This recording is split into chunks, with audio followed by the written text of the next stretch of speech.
ሰላም ጤና ይስጥልኝ ውድ ተከታታዮቼ እንዴት ናችሁ? ሰላም ናችሁ ወይ? ዛሬ ይዤላችሁ የመጣሁትኝ ቪዲዮ ደግሞ አምባሻ አሰራር ነው። አምባሻ በትንንሽ ቅርጽ ባልተለመደ ቅርጽ እንዴት መስራት እንደምንችል ይዤላችሁ መጥቻለሁ። የሚያስፈልጉን ነገሮች ደግሞ እዚህ ጋር የምታያቸው ነገሮች ናቸው። እዚህ ጋር ቤኪንግ ፓውደር አለኝ፣ ስኳር፣ ጨው፣ ቫኒላ፣ እርሾና ዘይት አዘጋጅቻለሁ። እንዲሁም ለብ ያለ ውሃ አዘጋጅቻለሁኝ። ስሰራ ተከታተሉኝ። ለብ ያለ ውሃ እንጨምራለን። እርሾ ጨምራለሁ። ቤኪንግ ፓውደር ጨምራለሁ። ስኳር አንድ ማንኪያ የሻይ ማንኪያ፣ ጨው ጨምራለሁ። ግማሽ የሻይ ማንኪያ ጨው፣ እንዲሁም ቫኒላ ትንሽ ጨምራለሁ። ዘይት ትንሽ ጨምርና በኋላ ደግሞ ሳቡካ ከላይ የማደርገው ቀንሳለሁ ማለት ነው። እዚህ ጋር የምታዩት ዱቄት ግማሽ ኪሎ ዱቄት ነው ያዘጋጀሁት። እየነፋው አስገባለሁ እዚህ ላይ።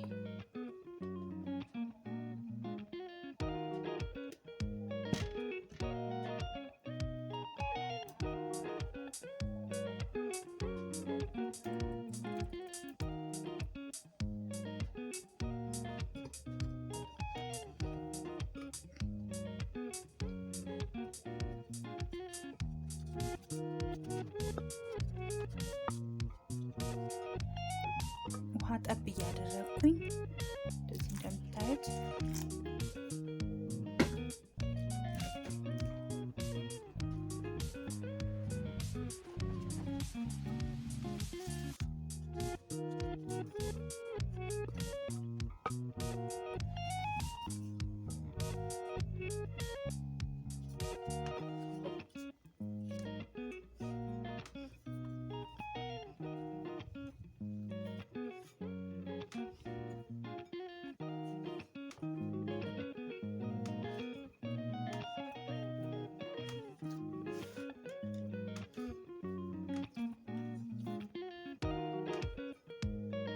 ዘይቷን ጠብ እያደረግን እንደዚህ እንዲያለሰልስልን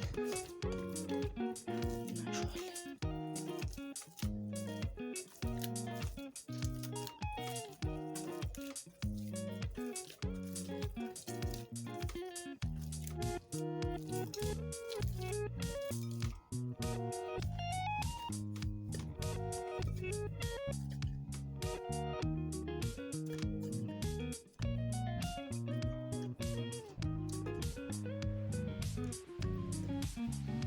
ዘይት ማድረጋችን እንደዚህ ሊጡ እጃችን ላይ እንዳይጣበቅ ይረዳናል። እንዲሁም ደግሞ አምባሻው ጣዕሙ ስንበላው ያለው ጣዕም ደስ የሚል እንዲሆን ያደርገዋል።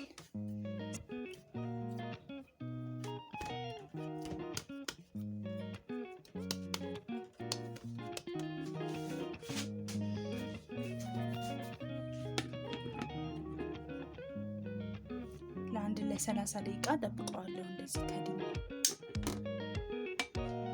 ውድ ተመልካቾቼ እንግዲህ እንደምታዩት በ30 ደቂቃ ውስጥ እንደዚህ ኩፍ ብሎልኛል። አሁን እጋግራለሁኝ ማለት ነው።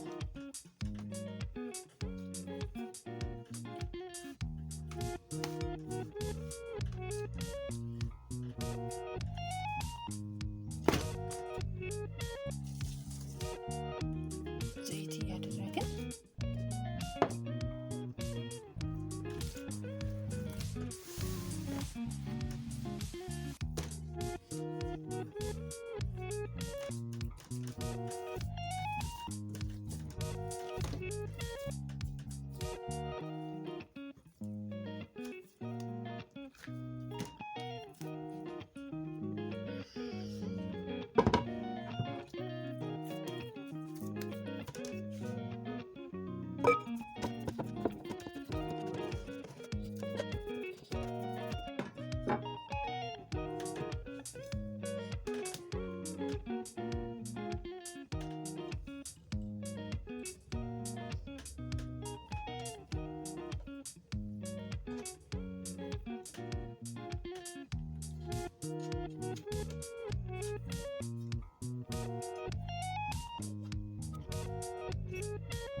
እንደምታዩት የአምባሻዬን በመጋገር ላይ ነኝ።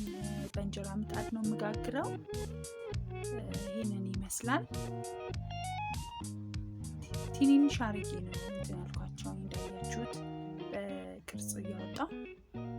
ውድ ተመልካቾቼ አምባሻዬን ጨርሻለሁኝ። ቀለል ባለ መንገድ ነው የሰራሁትኝ። ብዙ የተካበደ ነገር አይደለም። በእንጀራ ምጣድ ነው የጋገርኩትኝ። እንደምታዩት መስሎ ወጥቷል። እርግጠኛ ነኝ ቴስቱ በጣም ነው የሚጣፍጠው። ምክንያቱም ያደረኩት ውስጥ የከተትኩት ነገር አሪፍ ስለነበረ አንዳንድ ነገሮችን እነ ቫኒላ ምናምን የከተትኩት ነገር እንዲያርገን በቀላሉ መቁረስ እንችላለን።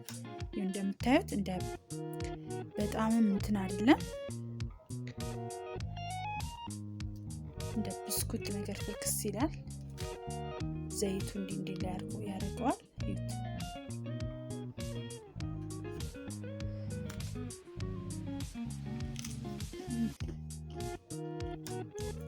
ቆንጆ ነው ቴስቱ።